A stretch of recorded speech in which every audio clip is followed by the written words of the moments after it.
ಈ ತರ ನಕ್ಕುನೆ ನನ್ನ ಜೀವನ ಹಾಳು ಮಾಡ್ಬಿಟ್ಟೆ ಅಲ್ವಾ?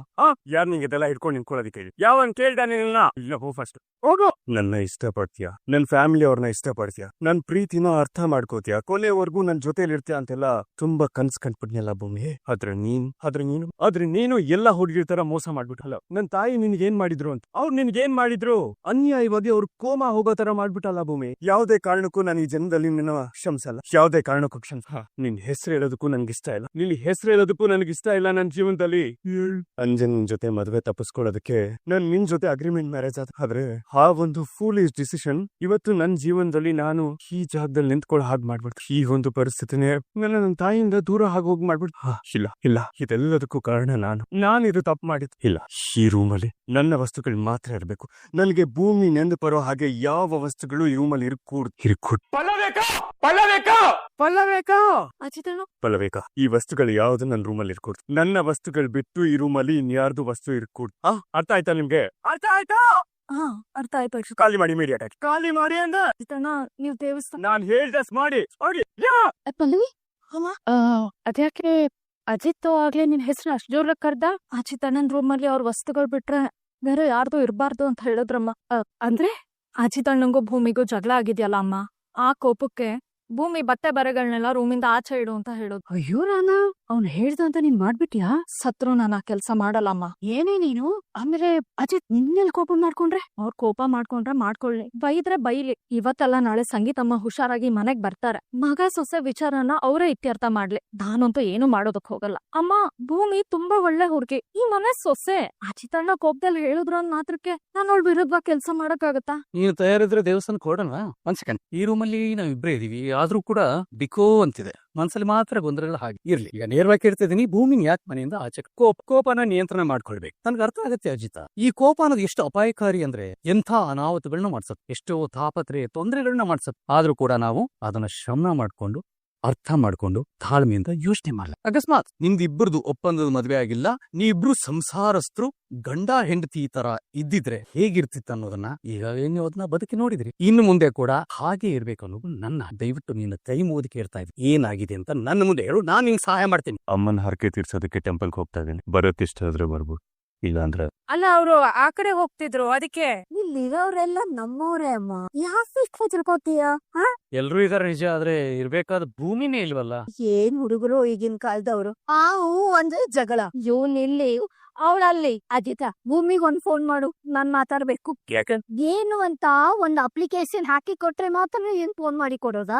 ಅಜಿತ, ಒಂದ್ ಫೋನ್ ಮಾಡ್ಕೊಡೋದ್ರ ಏನಪ್ಪ ಹೋಗುತ್ತೆ ನಿನ್ ಗಂಟು? ಮಾಡ್ಕೊಡು. ನೋಡಿ ಜಗಳ ಗಂಟ, ಭೂಮಿ ಹೆಸರನ್ನ ನನ್ನವಳು ಅಂತ ಸೇವ್ ಮಾಡ್ಕೊಂಡಿದ್ದಾನೆ. ಟೈಮ್ ಆಗ್ತಿರೇಕಂದ, ಬೇಗ ಫೋನ್ ಮಾಡು. ಕನೆಕ್ಟ್ ಆಗಿಲ್ವೇನಪ್ಪ? ಕಟ್ ಮಾಡ್ಬಿಟ್ಟು. ಹಾಗಾದ್ರೆ ನಿನ್ ಮೇಲಿರೋ ಕೋಪ ಇನ್ನೂ ಹೋಗಿಲ್ಲ ಅಂತ ಆಯ್ತು. ಸರಿ, ಯಾವ್ದಕ್ಕೂ ನಾನೇ ಒಂದ್ ಕಾಲ್ ಮಾಡ್ತೀನಿ.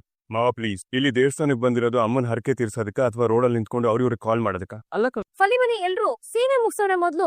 ಬನ್ನಿ. ಚೆಕೇನ 2 ದಿನದಿಂದ ಊಟ ಮಾಡ್ಲಿಲ್ಲ ಬುದ್ಧಿ. ಯಾಕೆ ಈಗ ಹೇಳ್ತೀವಿ ಅಪೇಕ್ಷಾ? ಏನಾಯ್ತು? ನಾನು ಎಲ್ರಿಗೂ ದಾನ ಮಾಡ್ತಿದ್ದೆ, ನೀನು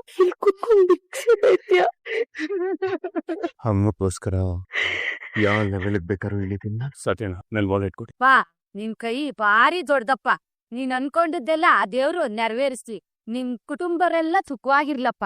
ನೀನಾಕಪ್ಪ ನಮ್ ಜೊತೆ ಕೂತಿದೀಯಾ? ಭಿಕ್ಷೆ ಬೇಡದ ಕೂತಿದ್ದೀನಿ, ಹಳ್ಳಕ್ಕೋಸ್ಕರ, ನನ್ ತಾಯಿನ ಉಳಿಸ್ಕೊಳ್ಳೋದಕ್ಕೋಸ್ಕರ. ಅಮ್ಮ, ಧರ್ಮ ಹಾಕಿಯಾ?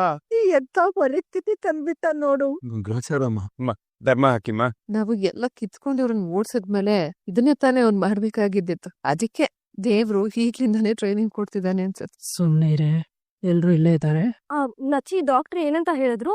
ಅತ್ತೆ ಬೇಗ ಕ್ಯೂರ್ ಆಗ್ತಾರಂತ, ಟ್ರೀಟ್ಮೆಂಟ್ ಗೆಲ್ಲ ರೆಸ್ಪಾಂಡ್ ಮಾಡ್ತಾ ಇದಾರಂತ. She is not sick, treatment respond ಮಾಡೋದು. ಅವ್ರು ಕೋಮಲ್ಲಿದ್ದಾರೆ, ಏನು ಡೆವಲಪ್ಮೆಂಟ್ಸ್ ಇಲ್ಲ. ಹಾಗಾದ್ರೆ ಸಂಗೀತ ಅತ್ತೆ ಲೈಫ್ ಲಾಂಗ್ ಈ ಫ್ರಿಡ್ಜ್ ಅಲ್ಲಿರೋ ವೆಜಿಟೇಬಲ್ ತರ ಹಂಗೆ ಇರ್ಬೇಕಾ? ಯಾಕಿಷ್ಟು ನೆಗೆಟಿವ್ ಆಗಿ ಮಾತಾಡ್ತಾ ಇದೀಯ ಅಂಜು? ನನಗೆ ನಂಬಿಕೆ ಇದೆ ಅಮ್ಮ, ಇಷ್ಟೆಲ್ಲ ಸರಿ ಹೋಗ್ತಾರೆ. ಒಂದ್ ವೇಳೆ ಸರಿ ಹೋಗ್ಲಿಲ್ಲ ಅಂದ್ರೆ, ಇನ್ ಕೇಸ್ ಅತ್ತೆ ಕೋಮಾದಿಂದ ಹೊರಗೆ ಬಂದಿದ್ರೆ ನಮ್ಮಿಬ್ರು ಮದ್ವೆ ಗತಿ ಏನ್ ನಚ್ಚಿ? ಅಮ್ಮ ಹೀಗಿದಾರಲ್ಲ ಅಂತ ನಾವೆಲ್ಲ ಕೊರಗ್ತಾ ಕೂತಿದ್ರೆ ನೀನನ್ನ ನಾವ್ ಯಾವಾಗ ಹಸೆ ಮನೆ ಏರ್ತೀವಿ ಅನ್ನೋ ಚಿಂತೆನಾ ಅಂಜು? ನಾಚಿಕೆ ಆಗಲ್ವಾ ನಿಂಗೆ ಈ ತರ ಥಿಂಕ್ ಮಾಡೋದಕ್ಕೆ? ಅದು ಅಮ್ಮ ಈ ಕಂಡೀಷನ್ ಅಲ್ಲಿ ಇರ್ಬೇಕಾದ್ರೆ ಈ ತರ ನಾ ಮಾತಾಡೋದು. ನೋಡು, ಒಂದ್ ನಮ್ಮ ಅಮ್ಮ ಹುಷಾರಾದ್ರೆ ಮಾತ್ರ ನಮ್ ಮದ್ವೆ, ಇಲ್ಲ ಅಂದ್ರೆ ನಮ್ ಮದ್ವೆ ಆಗಲ್ಲ. Anju, I'm sorry, okay? ಅದು ತಲೆಯಲ್ಲಿ ಸಿಕ್ಕಾಪಟ್ಟೆ ಟೆನ್ಷನ್ ಇತ್ತು. ನೀನ್ ಈ ತರ ಮಾತಾಡೋದನ್ನ ಕೇಳಿ I'm sorry Anju. I didn't mean to hurt you, okay? ನಮ್ ಮದ್ವೆ 2 ಸತಿ ಪೋಸ್ಟ್ ಪೋಸ್ಟ್ಪೋನ್ ಆಗಿದೆ. ಆ ತರ ಥಿಂಕ್ ಮಾಡಿ ಈ ತರ ಮಾತಾಡ್ತೀಯ ಅಂತ ನಾನು ಯೋಚನೆ ಮಾಡ್ಲಿಲ್ಲ. I'm sorry. ನೋಡು, everything will be all right. ಅಮ್ಮ ಕೋಮೆಯಿಂದ ಆಚೆ ಬರ್ತಾರೆ, ನಮ್ಮ ಮದುವೆನೂ ಆಗ, everything will be all right. ಅಲ್ಲಿವರೆಗೂ ಒಂದ್ ಸ್ವಲ್ಪ ತಾಳ್ಮೆ ಇಟ್ಕೋ. Everything will be okay. I'll be back in 5 minutes. Ganesha ನಮ್ ಮತ್ತೆ ಕೋಮಾದಿಂದ ಹೊರಗ್ ಬರೋ ತನಕ ನಚ್ಚಿಗ್ ಮದ್ವೆ ಬೇಡ್ವಂತೆ. ನಂಗೂ ಕಾದು ಸಾಕಾಗ್ ಹೋಗಿದೆ ಗಣೇಶ. ಅತ್ತೆನ ಹೇಗಾದ್ರೂ ಮಾಡಿ ಕೋಮಾದಿಂದ ಹೊರಗ್ ಬರೋ ತರ ಮಾಡಿ ನಂದು ನಚ್ಚಿದು ಮದ್ವೆ ಆದ್ಮೇಲೆ ಅವ್ರ್ ಬೇಕಾದ್ರೆ ವಾಪಸ್ ಕೋಮಾಗ್ ಹೊಟ್ಟೋಗ್ಲಿ, ನಂಗೇನು ಪ್ರಾಬ್ಲಮ್ ಇಲ್ಲ. ಪ್ಲೀಸ್ ಗಣೇಶ. ಹೇಳಿ ಸತ್ಯಣ್ಣ, ನೀವು ಅಣ್ಣನ್ ಕ್ಲೋಸ್ ಫ್ರೆಂಡು. ಇನ್ಫ್ಯಾಕ್ಟ್ ಅಣ್ಣ ನನ್ನ ಹತ್ರ ಏನೇನ್ ಸೀಕ್ರೆಟ್ಸ್ ಹೇಳ್ಕೊಳಲ್ವೋ ಅದನ್ನೆಲ್ಲ ನಿಮ್ಮ ಹತ್ರ ಶೇರ್ ಮಾಡ್ಕೋತಾನೆ. ನೀವ್ ಅಷ್ಟ್ ಕ್ಲೋಸ್ ಫ್ರೆಂಡ್ ಅವಂದು. ನನ್ ಕಿವಿಗೆ ಒಂದ್ ವಿಷಯ ಬಿತ್ತು, ಅದು ನಿಜಾನ ಸುಳ್ಳ ಅಂತ ನಿಮ್ಮ ಹತ್ರ ಕ್ಲಾರಿಫೈ ಮಾಡ್ಕೋಬೇಕಾಗುತ್ತೆ. ಏನಪ್ಪಾ? ಅತ್ಗೆದು ಅಣ್ಣಂದು ಕಾಂಟ್ರಾಕ್ಟ್ ಮ್ಯಾರೇಜ್.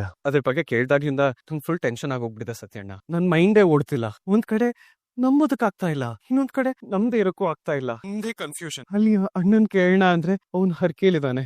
ಏನ್ ಮಾಡ್ಬೇಕು ಅವ್ನ್ ಗೊತ್ತಾಗ. ಸತ್ಯಣ್ಣ, ಇದ್ರ ಬಗ್ಗೆ ನಿಮ್ಗೆ ಏನಾದ್ರು ಗೊತ್ತಿರ ಪ್ಲೀಸ್ ನಂಗೆ ಹೇಳಿ. ಏನು ಮುಚ್ಚಿಡ್ಬೇಡಿ, ಪ್ಲೀಸ್ ಹೇಳಿ ಸತ್ಯಣ್ಣ. ಅಗ್ನಿ ಸಾಕ್ಷಿಯಾಗಿ, ಈ ಸತ್ಯನ ಸಾಕ್ಷಿಯಾಗಿ, ದೇವರ ಸಾಕ್ಷಿಯಾಗಿ ಆಗಿರೋ ಮದುವೆ. ಇಷ್ಟು ಸಾಕ? ಥ್ಯಾಂಕ್ಸ್ ಸತ್ಯಣ್ಣ. ನೀವ್ ಹೇಳಿದ್ಮೇಲೆ ನನ್ ಕ್ಲಾರಿಟಿ. ಐಮ್ ಹ್ಯಾಪಿ ನಾ. Thank you Satyanna. ಭೂಮಿ, ಏನ್ ಮಾಡ್ತಿದ್ಯಾ?